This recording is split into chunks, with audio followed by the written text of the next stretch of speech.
спокойно. Ол кезде совет өкіметі кезінде крутой бола алмайсың ғой. Осы Алматыдағы мәсі комбинатта жұмыс істедім, қазір жоқ. Квартирада тұрамыз.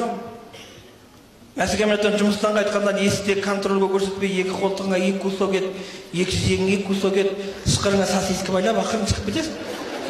Ой, немен өкілесің, самия бағу оңай ма деп. Сол күнде сөйтіп ет әкеліп жүрсем, бір күні бүйтіп айтады, жынды, мына жылқының етін соншама алып келіпсің, ішегін алып келсеңіз қалдайландырып қояды. Көрдің ба, бүйтіп басқалайды бұл. Ол ішек деген мәсі комбинатта былай ғой жетеді ғой.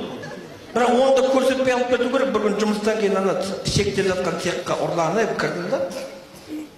Ішекті, жылқының ішегін тауып алып, мына отырған апалымнан сұрап алдым да, сен білсең, жылқының ішегі ұзын болады ғой. Ой, оны алып алып, мына кеуден жаның аштап шештім да, ішекті бермей орадым ғой. Орай бересің, орай бересің, орай бересің, орай бересің, орай бересің. Бір 60-70 орам болды ма, мына жерден сарт түйіп байлап, сыртынан киімді киіп шығып кеттім. Ешкім білмей қалды. Совет өкіметі кезінде Алматыда қаланың үстіндегі автобус үйге баратын ең последний 12-де жүреді. Одан қалсаң бітті, таксиге ақша жоқ. Жүгіріп отырып сол автобусқа үлгердім, есігі жабылды. Бейсақ дейінеді ғой прайс. Тастап жіберіп билетін жыртып алып автобустың арт жағы бос екен. Соған барып бос етіп отыра қалып, деп жан-жағыма қарасам, автобуста 5-6 әйел бар екен. Мына жақтан бір орыс әйел маған жаман көзімен қарап отыр. Совет өкіметі кезінде орыстар жаман көзімен қараса қорқатынбыз. Ойбай, мынаған не істеп қойдым деп ойладым. Әлгі әйел мені жеп бара жатыр. Ай, осы менің билет алғанымды көрмей қалған шығар деп тағы да барып 5 тиынға билет алып келдім. Қайтып келіп отырып қарасам, ана елдің көзі қанталап кеткен, дір-дір етеді. Ойбай, мына бәледен қайтып құтыламын деп ойладым. Өзін танымаймын. Танымасам да здравствуйте деп қойдым мен. Әлгі әйел көгеріп кетті. Қалшықашы, мені атарға оғы жоқ. Ой, мынау сұмдық болды ғой деп, тағы қалтамды іздеп жүріп 5 тиын тауып алдым да, қазір енді билет алғаныма сенесің деп, әлгі тиынды алып, передайте, пожалуйста деп тұра қалып еді. Ана ел шыңғырып жүр.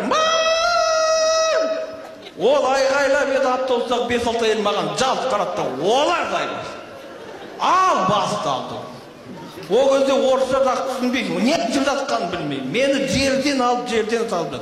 Совет өкіметі кезінде бір орыстың қатыны біреуге айғайлады ма, басқа қазақ орыс қосылып бірге айғайлайтын ғой. Мені жүзіне естіп жатыр енді.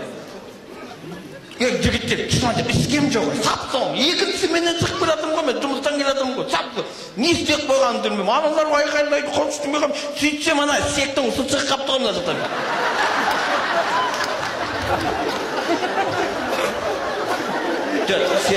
Бірден айтсақ, осы күлетіндерің алдымен тыңдап алсаңдар сол. Ой, апа мыналарға түсіп, ол апа жылқының ішегі мен айтадым, дұрыс па? Ол жылқының ішегі күлетін әңгіме емес. Ол жылқының ішегі майлы болады, ол свежий ішек. Оны мен қайтадан орнына салып қойым, ана автобус сайқалған кезде ол қайтадан шығып кетеді.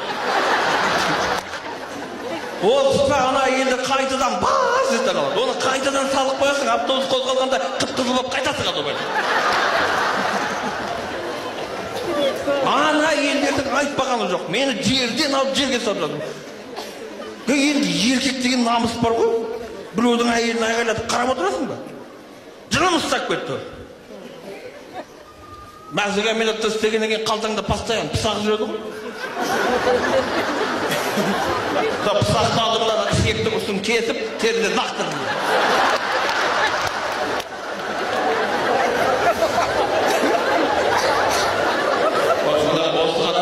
Келіншектің сол автобуста болсаңдар сендер. Күлгенді көрсетіледі.